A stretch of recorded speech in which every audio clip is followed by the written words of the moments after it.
Good evening दोस्तों। आइए आज हम लोग बात करते हैं फ्रॉस्ट फ्री रेफ्रिजरेटर की वायरिंग कैसे वर्क करती है।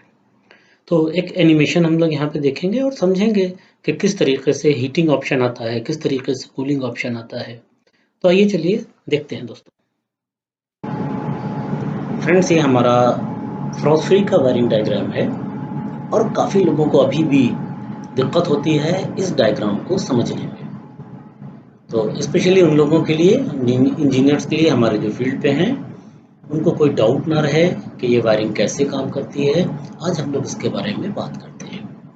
देखिए, ये फेस की लाइन है और इस फेस की लाइन में ये फ्यूज लगा हुआ है।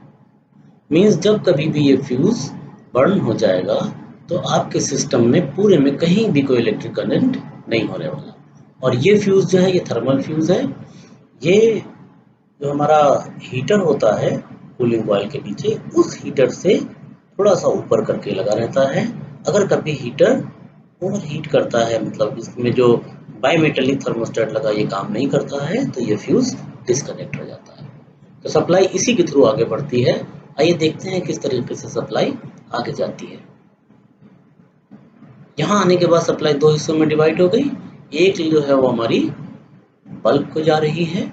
अगर हम डोर ओपन करते हैं तो सप्लाई बल्ब को चली जाती है। बल्ब को न्यूट्रल जो है वो इस लाइन से मिल रहा है। इसी तरह से दूसरी सप्लाई हमारी थर्मोस्टेट के थ्रू 3 नंबर पे जाती है। टाइमर के जरिए से, कैम के जरिए से वो 3 नंबर से 4 नंबर पे ट्रांसफर होती है। अब ये टाइमर जो है ये नॉर्मली 8, 10 या 12 घंटे का हो सकता है। टेम्परेचर बेस्ड है टाइमर ये। जब इसको टेम्परेचर की इंफॉर्मेशन बाईमीटर से मिलती है तो ये ऑन ऑफ होता है।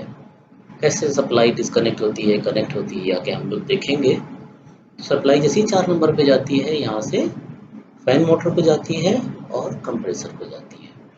कंप्रेसर में पहले रनिंग, स्टार्टिंग दोनों में एक साथ सप्लाई जाती है। यहाँ पे पीटीसी रिले लगी हुई है। जब दोनों में एक साथ सप्लाई जाती है, कंप्रेसर चल जाता है, तो कुछ ही लम्हे के बाद ये सप्लाई रनिंग में कंटिन्यूस चलती है। राइट साइड को आप देख रहे हैं पूरी न्यूट्रल लाइन है। अब ये मशीन चल रही है, कूलिंग स्टार्ट हो गई। यहाँ पे बायोमीटर लगा है। बायोमीटर को बिल्कुल हम लोग कूलिंग कॉइल से टच करके लगाते हैं। या अभी अगर हम लोग देखेंगे तो कूलिंग कॉइल का जो एंड होता है, जहाँ पे कि हेडर लगा होता है, एक्यूमुलेटर लगा होता है, वहाँ पे ये बायोमीटर किसी न किसी स्ट्रिप से टाइट करके रखता है। तो जब ये बायोमीटर ऑन होता है -5 डिग्री सेंटीग्रेड पे, तो ये वेट करता रहता है कि कब सप्लाई 2 नंबर पे आए और मैं उसको हीटर के लिए आगे बढ़ा दूँ।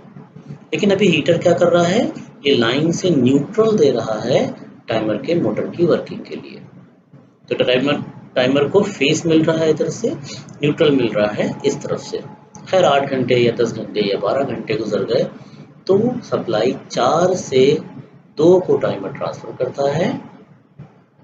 जैसे ही सप्लाई आती है, ये सप्लाई बायोमीटर के जरिए से आगे बढ़ती हुई और हीटर तक पहुंचती है।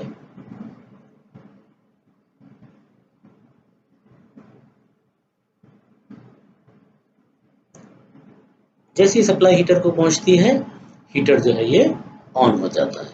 ऑन होके वेट करता है कि कब आइस मेल्ट हो। आइस मेल्ट होती है। जैसे ही आइस मेल्ट होती है, टेम्परेचर प्लस में आना शुरू हो जाता है, करीब करीब 10 डिग्री के आसपास, +7 से +13 के बीच में हमारा बाईमेटल जो है वो ऑफ होता है। देखिएगा बायोमीटर के ऑफ होने पे क्या फंक्शन होता है। जैसे ही बायोमीटर ऑफ होता है तो हम देखेंगे कि सप्लाई 2 से 4 को ट्रांसफर हो जाती है। जैसे ही सप्लाई 2 से 4 को ट्रांसफर होती है, सारे ही मोटर चलने लगते हैं। ये कंप्रेसर मोटर भी वर्क करने लगता है, फैन मोटर भी काम करने लगता है, टाइमर का मोटर भी वर्क करने लगता है और कंप्रेसर मोटर भी काम करना शुरू कर देता है। तो ये फंक्शन कंटिन्यूअसली 2 से 4, 4 से 2, 2 से 4, 4 से 2 चलता रहता है। टाइमर के मोटर को सप्लाई हीटर के थ्रू मिलती है। बाईमेटल -5 पे ऑन होता है, +10 पे ऑफ होता है। यहाँ पे एक थर्मल फ्यूज लगा हुआ है जो प्लस 72 डिग्री सेंटीग्रेड पे डिस्कनेक्ट हो जाता है। प्लस 72 डिग्री सेंटीग्रेड पे डिस्कनेक्ट हो जाता है। चलिए एक बार फिर से देखते हैं। सप्लाई 4 से 2 पे आई, बाई मेटल रेडी है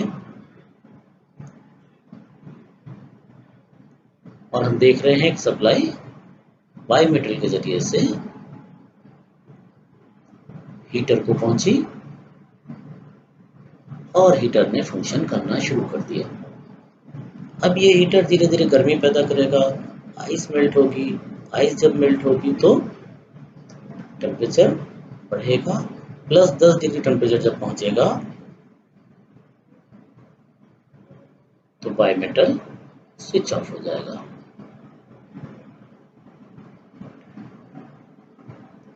जब बाई मेटल स्विच ऑफ होगा तो टाइमर के मोटर को सप्लाई आएगी, टाइमर के मोटर को सप्लाई आएगी तो वो फैन मोटर और कंप्रेसर मोटर के लिए सप्लाई फॉरवर्ड कर देगा। तो दोस्तों इस तरह से किसी भी फ्रॉस्ट फ्री का फंक्शन कंटिन्यूअसली चलता रहता है। Thank you very much. हम लोगों ने वायरिंग की प्रॉपर वर्किंग देखी। अब उसमें आपको एक टाइमर दिख रहा था। आइए हम लोग टाइमर के अंदर चल के देखते हैं कि रियल में क्या होता है। फ्रेंड्स, यहाँ पे एक इलेक्ट्रोमैकेनिकल टाइमर वर्किंग में है। ये टाइमर हम लोग अपने फ्रॉस्ट फ्री रेफ्रिजरेटर में इस्तेमाल करते हैं और वर्क इसका होता है कि ज़रूरत के हिसाब से ये कूलिंग साइकिल चलाए और जब कॉइल के ऊपर आइस का फॉर्मेशन हो जाता है तो ये एक सर्टेन टाइम के बाद, डिपेंड करता है कौन सा टाइमर लगा है, 8 आवर्स, 10 आवर्स, 12 आवर्स के बाद ये कूलिंग साइकिल को हीटिंग साइकिल पे कन्वर्ट करता है। इसको कंटिन्यू करने के लिए टाइमर के अंदर एक मोटर दिया रहता है। इसको चलाने के लिए 1 नंबर और 3 नंबर पे फेस और न्यूट्रल आते हैं। 1 नंबर पे सप्लाई आती है, हीटर के थ्रू न्यूट्रल आता है और 3 नंबर पे फेस आता है थर्मोस्टेट के थ्रू। ये 3 नंबर का फेस जो है वो ज़रूरत के हिसाब से हीटिंग और कूलिंग में ट्रांसफ़र किया जाता है। अगर हम गॉडरेज की, पैनासोनिक की बात करें तो 2 नंबर पे जब ट्रांसफ़र होता है तो हीटिंग ऑप्शन चलता है, 3 नंबर पे जब ट्रांसफ़र होता है तो कूलिंग ऑप्शन देता है। यहाँ पे आपको बहुत क्लियरली दिख रहा है कि ये कंटिन्यूसली मूव हो रहा है। ये चेंज हो गया, यहाँ पे हीटिंग साइकिल पे चला गया। अब हीटिंग से कूलिंग पर आने के लिए बाईमेटल सेंस करता है। बाईमेटल नॉर्मली 10 डिग्री प्लस में सेंस करता है, प्लस माइनस 3 रहता है, मतलब 7 डिग्री से लेके 13 डिग्री के बीच में ये हीटर की सप्लाई को जब डिस्कनेक्ट करता है।